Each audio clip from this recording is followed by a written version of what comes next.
Ger, quiero presentarme primero. Mi nombre es Sara y fui una bruja, al igual que mi abuela. La anécdota que procederé a contarte la conocen muy pocas personas, pero ya tiene el tiempo suficiente como para que no me afecte hablar de esto. Espero disfruten de lo que escucharán hoy. Terror en la oscuridad.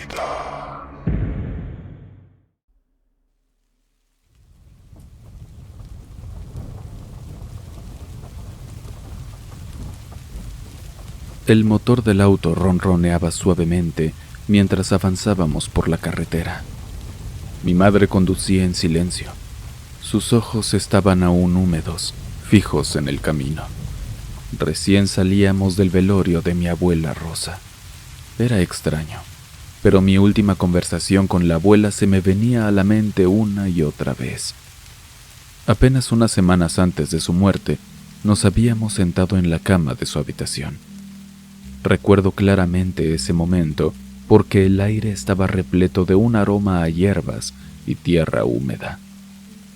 Siempre supe que serías especial, igual que yo, me había dicho. Sus ojos ancianos se clavaron en los míos. Soy una bruja, al igual que tú, hija, me confesó en voz baja, casi como un secreto entre ambas. Yo no era tonta. Las pocas veces que íbamos a su casa, veía un montón de cosas extrañas que no habría en una casa normal. Era obvio que hacía rituales, pero había algo en sus palabras que me dejaba inquieta, como si decir que era una bruja llevara un significado oculto debajo. Recordar aquello me causaba un cosquilleo en el estómago. Antes de que pudiera procesarlo, mi madre rompió el silencio del coche. «Sara», comenzó con voz temblorosa, «tu abuela era única. Ya sabes, siempre fue diferente». Parecía estar buscando las palabras adecuadas, como si no supiera cómo continuar. «Ya lo sé, mamá», le contesté suavemente. «Es una bruja». Mi madre me miró, luego suspiró y asintió. «Nunca estuve de acuerdo con esas cosas», dijo. Me preocupaba. No quería que se metiera en problemas por ser diferente. Me quedé pensando en las historias que había escuchado sobre brujas en el pueblo. Mucha gente las temía o las rechazaba, pero también había quienes las respetaban y buscaban ayuda. ¿Sabes? Siempre quise protegerla, aunque no compartiera sus creencias. No entendía por qué tenía que hacer todas esas cosas raras con hierbas y rituales. Podía sentir el peso de sus palabras, la lucha interna que había tenido durante años, y aunque yo estaba empezando a entender mi propio legado, podía comprender sus miedos y preocupaciones. El coche siguió avanzando mientras la noche se cernía sobre nosotros. El legado familiar, las historias y secretos, todo estaba comenzando a cobrar sentido. No sabía hacia dónde me llevaría este nuevo conocimiento, pero estaba segura de una cosa. Mi abuela había dejado una huella en nuestras vidas, y era mi turno de descubrirlo todo. Después de todo el tumulto del velorio, mi madre y yo volvimos al pueblo para resolver algunos asuntos pendientes relacionados con la abuela Rosa. El aire de su casa todavía conservaba ese inconfundible toque de misterio que siempre la caracterizó. Mientras ayudaba a empacar algunas cosas, mi mano rozó una textura particular detrás de una pila de ropa. Extraje un viejo diario con cubierta de cuero, claramente usado con frecuencia. Una especie de nerviosismo invadió mi estómago. Comencé a hojear las páginas de ese libro, y de inmediato reconocí la letra curvada y fina de mi abuela. Estaba lleno de instrucciones para diversos rituales esotéricos, desde cómo leer cartas del tarot hasta preparativos para amarres de amor. Me sorprendió ver lo meticulosa que era mi abuela en sus anotaciones. con dibujos detallados de símbolos y diagramas. Sin embargo, mi sorpresa inicial se convirtió en consternación cuando llegué a una sección más oscura del diario. Leí sobre rituales que requerían sacrificios, pero de animales. Había instrucciones detalladas sobre cómo y cuándo realizar estos actos y los propósitos que se buscaban con cada uno. Mis manos temblaron al leerlo, pero lo que realmente heló mi sangre fueron unas páginas que parecían haber sido arrancadas con prisa, dejando solo títulos inquietantes y espacios vacíos. No quise, o mejor dicho, no pude seguir leyendo. Cerré el diario con un golpe seco y lo metí de nuevo entre las pertenencias de la abuela.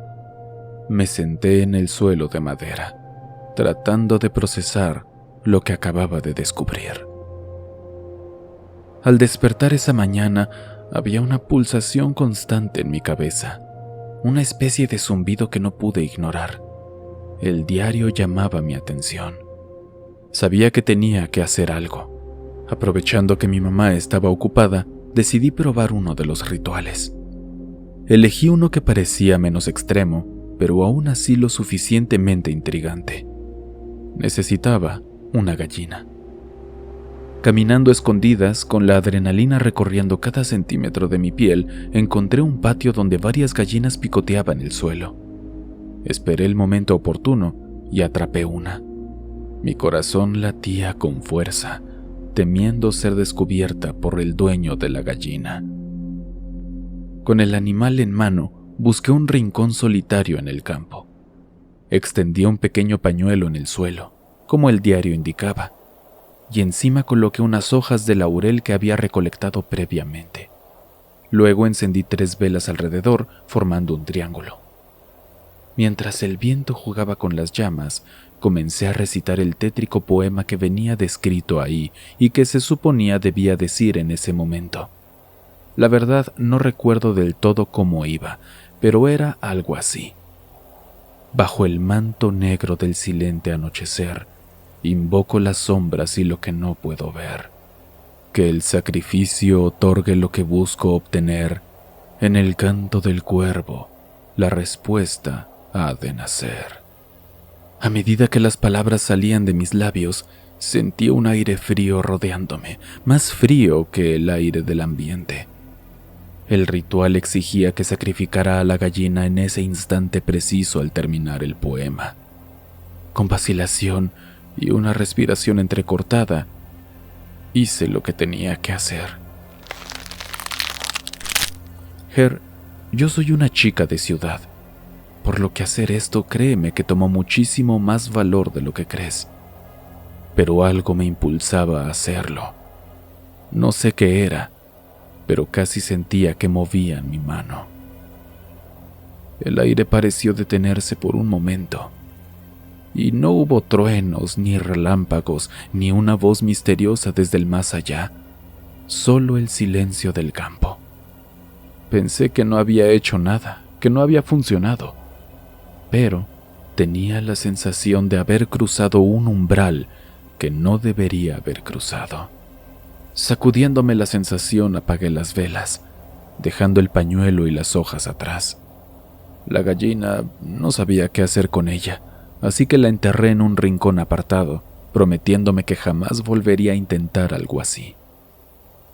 Cuando regresé a casa, devolví el diario a su escondite original. No quería volver a tocarlo, ni recordar lo que había hecho. Mi mamá, inmersa en sus propios pensamientos, no pareció notar mi ausencia ni mi preocupación. La cena y el resto del fin de semana transcurrieron en una neblina. Me sentía desconcertada, perdida en mis propios pensamientos y en el eco de aquel poema tétrico. El trayecto de vuelta a la ciudad fue sin duda uno de los más largos que había experimentado. Aunque físicamente estaba en el auto junto a mi mamá, mi mente vagaba por el campo y por lo que había hecho. Intenté concentrarme en la radio, en el zumbido del aire acondicionado, en cualquier cosa que pudiera distraerme de mis propios pensamientos, pero era imposible. No podía sacar de mi mente el ritual, el poema y esa sensación fría que me había rodeado. Mi madre parecía percibir mi inquietud, pero no decía nada. Tal vez pensaba que todavía estaba afectada por el fallecimiento de la abuela Rosa. Ay, si tan solo supiera. Al llegar a la ciudad, el ruido del tráfico y las luces brillantes me dieron algo en que concentrarme. Necesitaba retomar mi rutina, ver a mis amigos y quizás con el tiempo podría olvidar ese fin de semana. O por lo menos, eso esperaba. Después de aquel fin de semana en el pueblo, algo dentro de mí había cambiado. No sabría decir si fue el ritual, el diario, o quizá todo lo que había sucedido en conjunto. Sin embargo, sé que un factor que indudablemente influyó en mi interés por lo esotérico fue mi abuela. Al recordar nuestra última conversación y todo lo que me había revelado, una parte de mí se preguntaba si estaba siguiendo este camino por mí misma o si estaba siendo impulsada por su influencia, incluso después de su partida.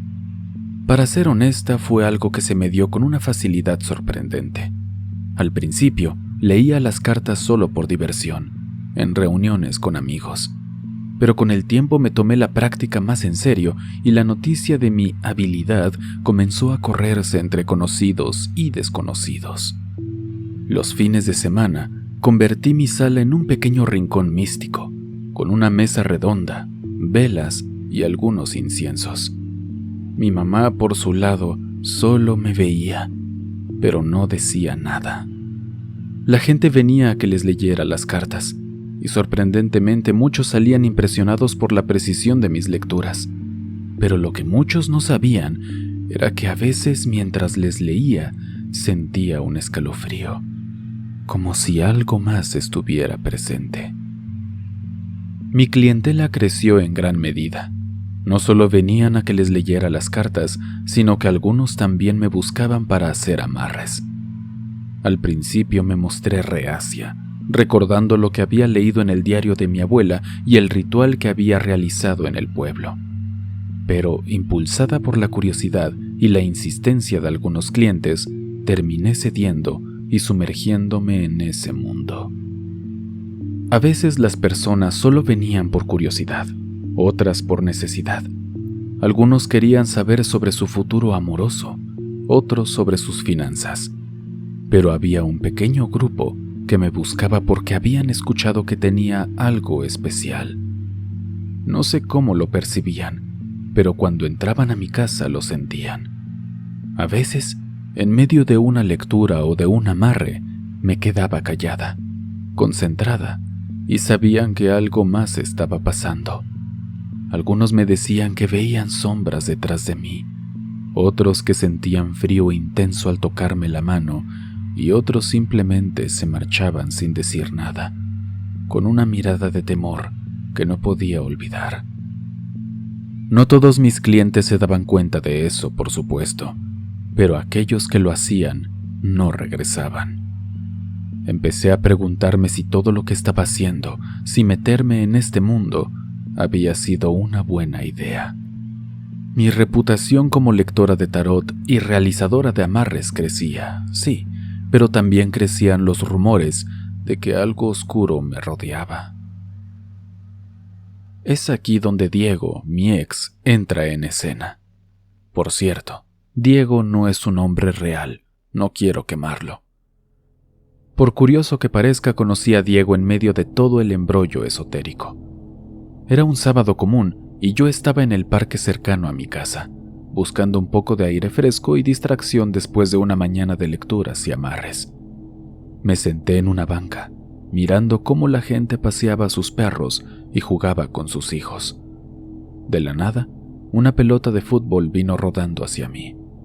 Cuando levanté la vista, vi a un chico acercándose con una sonrisa tímida y una camiseta del Cruz Azul. «Ay, disculpa», me dijo recogiendo su balón. «Espero no haberte asustado». Le devolví la sonrisa y bromeé. «Lo malo es que tengo 2 pies izquierdos, si no te lo hubiera devuelto con una patada». Él soltó una risa y en ese momento algo en su mirada me cautivó. Diego y yo comenzamos a charlar. Me contó que vivía cerca, que trabajaba en una tienda de electrónica y que a veces se escapaba al parque para despejarse jugando al fútbol. Por mi parte, me contuve de hablar sobre tarot y amarres. No quería asustarlo. Con el tiempo nuestras charlas en el parque se hicieron más frecuentes. Cada vez que nos veíamos, parecía que encontrábamos más en común. Diego era esa bocanada de aire fresco que necesitaba en mi vida. Sus historias sobre sus amigos, su familia y su trabajo eran tan mundanas y normales que me hacían olvidar por un momento todo lo que había vivido y estaba viviendo con el mundo esotérico. Empezamos a salir, a cenar, a ir al cine. Era reconfortante tener a alguien a mi lado que no sabía nada sobre el otro lado de mi vida, aunque por supuesto con el tiempo tuve que contárselo. Recuerdo su rostro de sorpresa y cómo se quedó pensando por un buen rato antes de decir: ¿Y puedes leerme las cartas ahora? Solté una risa y acepté, pero no sin antes advertirle que a veces las cartas decían cosas que la gente no quería escuchar. Diego asintió, y así, en nuestra quinta cita, terminé leyendo el tarot a mi novio en el comedor de mi casa. Esa noche descubrí que Diego no solo aceptaba mi conexión con lo esotérico, sino que lo veía como algo fascinante. Y aunque yo sabía que había cosas que prefería no compartir con él, al menos por ahora, era un alivio tener a alguien a mi lado que no me juzgaba y que de alguna forma estaba dispuesto a aventurarse conmigo en este viaje. Las visiones comenzaron un par de semanas después de empezar a leerle las cartas. Al principio eran solo destellos, imágenes fugaces que aparecían y desaparecían en cuestión de segundos, pero con el tiempo se volvieron más nítidas, más detalladas y preocupantes. Las visiones eran siempre sobre Diego. En una de ellas lo vi de pie al borde de un precipicio, mirando al abismo. En otra estaba rodeado de llamas, con una expresión de terror en su rostro. Pero la más inquietante de todas fue aquella en la que lo vi acostado en una cama de hospital, conectado a un montón de tubos y máquinas. Traté de convencerme a mí misma de que solo eran pesadillas, estando despierta, aunque no tiene mucho sentido, productos de mi mente agotada. Pero cada vez que cerraba los ojos, allí estaban de nuevo, y no podía dejar de pensar en ellas. Una noche, después de tener la misma visión del hospital por tercera vez consecutiva, no pude guardarlo más para mí. Me senté frente a Diego, tomé sus manos y le conté todo. Al principio él se rió, tratando de restarle importancia a mis palabras, pero al ver la angustia en mis ojos, su sonrisa desapareció. «Estás exagerando, Sara», me dijo con voz suave. «Son solo sueños». «No, no lo son», insistí. «Siento que son advertencias. Algo va a pasarte, Diego». Él se quedó callado por un momento. Luego me miró directamente a los ojos. «¿Y qué quieres que haga?», preguntó. «Quiero que tengas cuidado», le respondí. «No quiero perderte». Las tensiones comenzaron a crecer entre nosotros. Cada vez que Diego quería hacer algo, yo me ponía nerviosa. No quería que saliera solo, que condujera, que hiciera nada que pudiera ponerlo en peligro. Y él, por supuesto, se sintió sofocado. Una tarde, después de otra discusión sobre mis visiones, Diego llegó a su límite. «Ay, no puedo seguir así, Sara», me dijo frustrado. «Siento que estoy atrapado en una jaula. No puedo moverme sin que tú te asustes». «Solo estoy tratando de protegerte», le contesté con lágrimas en los ojos. «Sí, pero yo necesito vivir mi vida», respondió. «Y no puedo hacerlo si siempre estoy preocupado por lo que pueda pasar». Fue entonces cuando me dijo las palabras que más temía escuchar. «Creo que deberíamos tomarnos un tiempo». Me quedé en shock. No sabía qué decir. Una parte de mí quería rogarle que se quedara, pero otra parte sabía que tenía razón. No podíamos seguir así. Y de este modo, Diego se fue, con mis visiones y mis miedos. Por primera vez en mucho tiempo me sentí completamente aislada y vulnerable. Los días siguientes fueron horribles. No salí del apartamento, no contesté el teléfono, no hice nada.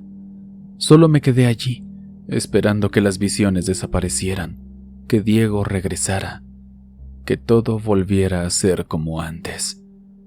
Pero muy en el fondo, sabía que nada sería igual otra vez. Para este punto, cada noche se había vuelto monótono. Me acostaba con el miedo de cerrar los ojos y ser arrastrada a aquel oscuro mundo de pesadillas y visiones. Pero esa noche fue diferente. Se trataba de una pesadilla. Me encontraba en una habitación que nunca había visto, oscura, húmeda y con una silla en el centro frente a una ventana. La figura encorvada de una mujer estaba sentada de espaldas a mí.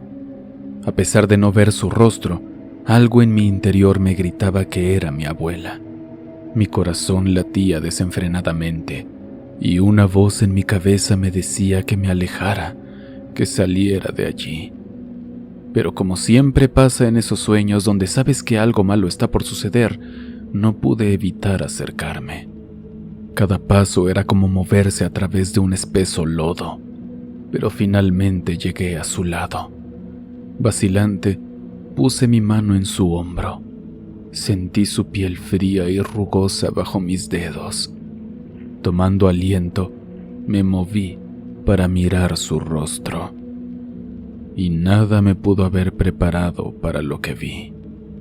No era el rostro amable y arrugado de mi abuela que recordaba con tanto cariño. Era un rostro descompuesto, como si el tiempo y la putrefacción lo hubieran carcomido.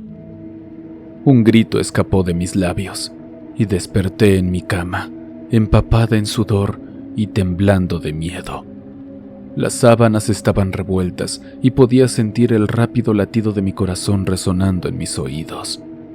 Intenté calmarme, decirme a mí misma que solo era una pesadilla, una de tantas que había tenido últimamente. Pero entonces, al levantarme para ir a la cocina y beber agua, lo vi.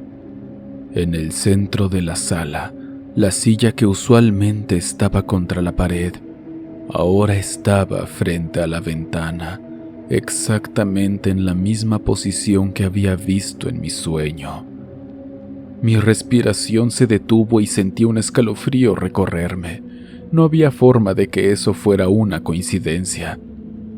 Las pesadillas estaban traspasando la frontera de mi mente y adentrándose en la realidad. Esa mañana no pude desayunar. El rostro carcomido de mi abuela no me abandonaba y la silla en el centro de la sala era un recordatorio de lo que había experimentado.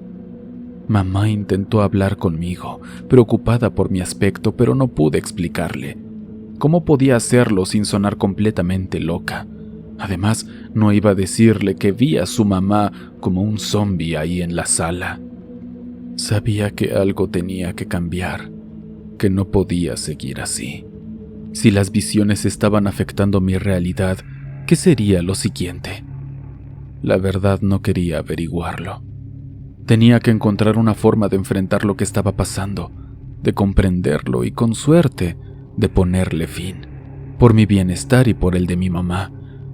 Y el primer paso para ello fue abrirme con ella y contarle muchas cosas que había mantenido en secreto, incluso lo del ritual que hice.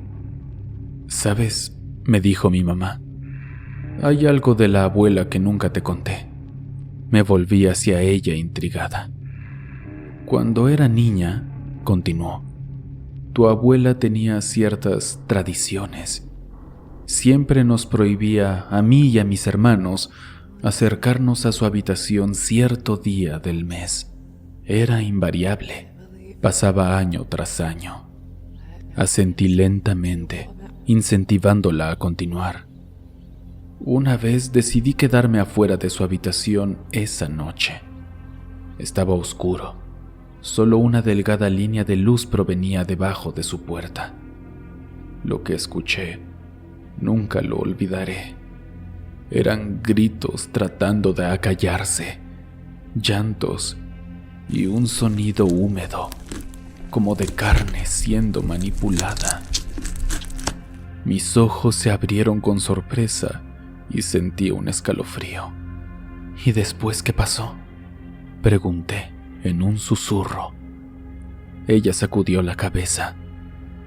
Nunca le pregunté, y ella nunca lo mencionó. Pero quizá eso tenga algo que ver con lo que estás viviendo tú ahora. No debiste hacer ese ritual ni meterte en estas cosas, mensa. Creo que tu abuela era una bruja de verdad. Y después de esto, siguió un regaño del que no me podía salvar. Despertar cada mañana con el corazón en la garganta y un nudo en el estómago se había vuelto insostenible. No podía seguir así. Se acabó, murmuré para mí misma, tomando la firme decisión de alejarme de todo eso. Mi habitación estaba llena de objetos relacionados con lo místico.